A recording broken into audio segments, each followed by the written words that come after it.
आज लोधी समाज के संगठन के द्वारा ये कार्यक्रम आयोजित हुआ है।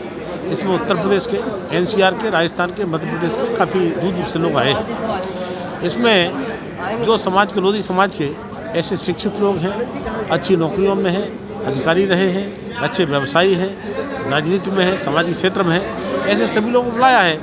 ख़ास तौर से हमारे माननीय घनश्याम सिंह लोधी जी अभी रामपुर का उपचुनाव जीते हैं लोकसभा का, और ये रामपुर की जीत भाजपा की जीत बड़ी जीत है और लोधी समाज की जीत बड़ी जीत है। और मैं कह सकता हूँ कि जिस तरह से पूरे देश में रामपुर की चर्चा हो रही है कि रामपुर जिस तरह से आजमगढ़ का गढ़ कहा जाता है, तो चाहे वो चाहे आपका रामपुर हो या आजमगढ़, सारे के सारे गढ़ ध्वस्त हो गए हैं। माननीय प्रधानमंत्री मोदी जी के नेतृत्व में कोई गढ़ बचा नहीं है।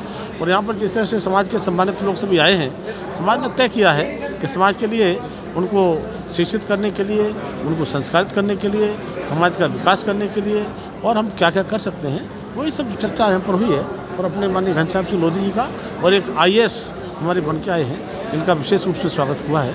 और समाज में इस प्रकार की प्रतिभाएँ आएंगी और अच्छे लोग निकल के आएंगे, समाज उनका स्वागत करता है, सम्मान करता है। और ये भी आज हमने कार्यक्रम किया है और आने वाले समय में ये कार्यक्रम चलते रहे। सर, ये कहा जाए कि डबल इंजन की सरकार में लोधी समाज का बहुत बड़ा योगदान माना जा रहा है।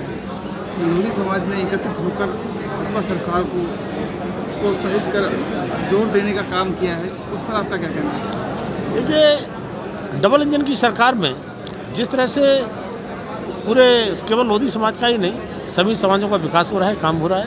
जहाँ तक लोधी समाज का सवाल है, लोधी समाज भाजपा का माना जाता है, भाजपा का बेस वोट माना जाता है और लोधी समाज का वोट पूरा भाजपा के साथ रहता है। और आज हम कह सकते हैं कि भाजपा ने भी सबसे ज़्यादा विधायक अगर दिए हैं तो भाजपा ने दिए हैं, लोधी समाज के सांसद दिए हैं तो भाजपा ने दिए हैं। हमारे अन्य पदों पर मेरे जैसा सांसद राज्यसभा का बनाकर मंत्री बनाने का काम किया तो भाजपा ने काम किया है। तो भाजपा भी समाज को सम्मान करती है और समाज भाजपा के लिए सम्मान पूरा करता है, काम करता है। और जिस तरह से माननीय प्रधानमंत्री मोदी के नेतृत्व में देश आगे बढ़ रहा है, मुझे लगता है कि हमारा समाज भी आगे बढ़ेगा। सर, विश्व गुरु बनने जा रहा है देश, उस पर आप हम उसी दिशा में काम कर रहे हैं। माननीय प्रधानमंत्री मोदी जी केवल देश के ही लोकप्रिय नेता नहीं है, दुनिया के लोकप्रिय नेता हैं, सबसे शक्तिशाली नेता हैं। और हम कह सकते हैं माननीय प्रधानमंत्री के नेतृत्व में जिस तरह से सबका साथ, सबका विकास, सबका विश्वास, सबका प्रयास का मंत्र चल रहा है, उस मंत्र को चरितार्थ करते हुए देश आगे बढ़ रहा है। और जो आप कह रहे हैं विश्व गुरु, हम विश्व गुरु बनने की और अग्रसर। पूरे भारतवर्ष में मोदी जी की वाहवाही हो रही है और कहा जा रहा है कि मोदी जब तक हैं सब कुछ मुमकिन है, उस पर क्या कहना है? मोदी है तो मुमकिन है, ये कहा जाता है, वो सत्य है। और आज माननीय प्रधानमंत्री मोदी जी के नेतृत्व में जिस तरह से नॉर्थ ईस्ट डेवलपमेंट मेरा जो है मंत्रालय है, वहाँ पर हमारी कभी सरकारें नहीं होती थी, आज सभी सरकारें हमारी हैं।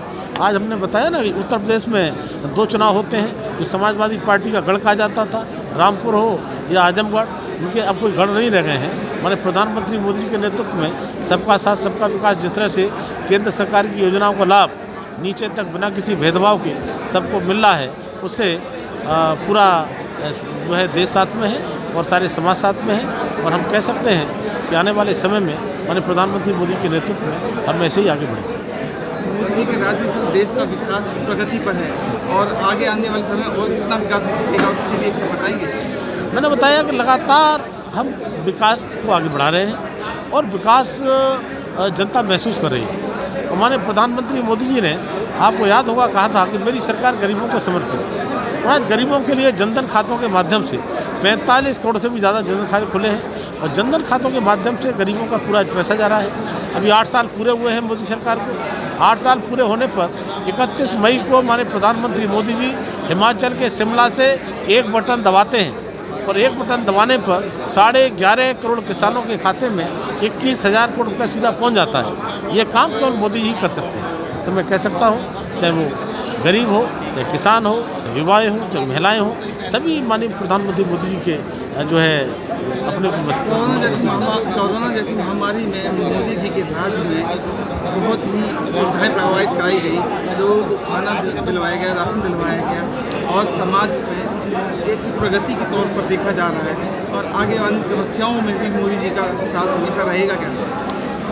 कोरोना जैसी लड़ाई माननीय प्रधानमंत्री मोदी के नेतृत्व में देश ने लड़ी।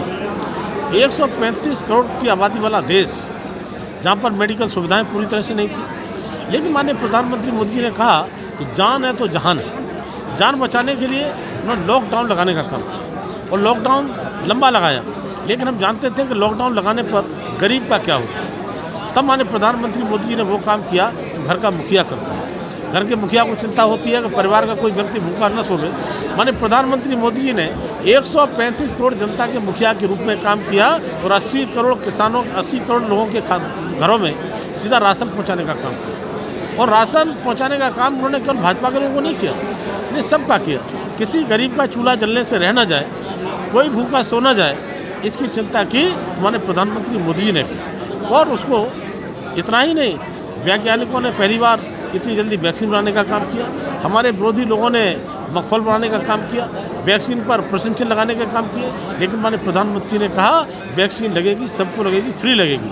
और आज 200 करोड़ से भी ज़्यादा वैक्सीन लगने जा रही है और फ्री वैक्सीन लगी है। जो लोग वैक्सीन का विरोध करते थे, आज उनकी पत्नी ने वैक्सीन लगवाई, मुलायम सिंह यादव ने वैक्सीन लगवाई और फिर जाकर रात के अंधेरे में अखिलेश यादव ने वैक्सीन लगवाई।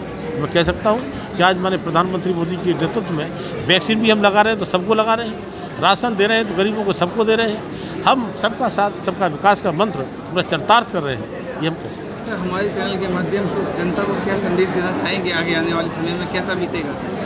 माननीय प्रधानमंत्री मोदी के नेतृत्व में मैंने कहा सबका साथ सबका विकास जैसा चल रहा है। 2022 में जैसे अभी हमने यूपी में 37 वर्षों के बाद सरकार बनाई, रिपीट की है। आने वाले 2024 में माननीय प्रधानमंत्री मोदी के नेतृत्व में फिर से चुनाव होगा और इस चुनाव में भाजपा 2/3 बहुमत के साथ स्पष्ट सरकार बनाने जा रही है। और माननीय प्रधानमंत्री मोदी जी इस देश के ही नहीं, पूरे दुनिया के शक्तिशाली नेता के रूप में उभर रहे हैं और उभरे। आगे आने वाले प्रधानमंत्री किसको देख रहे हैं आप? सब जानते हैं माननीय प्रधानमंत्री मोदी जी, हम नहीं देख रहे हैं, पूरा देश देख रहा है। लोगों का ये मानना है कि उनकी उम्र खत्म हो जाएगी तो अगला प्रधानमंत्री किसी और को बनाया जा सकता है। पहली चीज़ तो ये है कि माननीय मोदी की उम्र खत्म नहीं हो रही है और फिर देश की जनता, ये महान जनता जो फैसला करेगी, माननीय प्रधानमंत्री मोदी को मानना पड़ेगा और भाजपा को भी मानना पड़ेगा।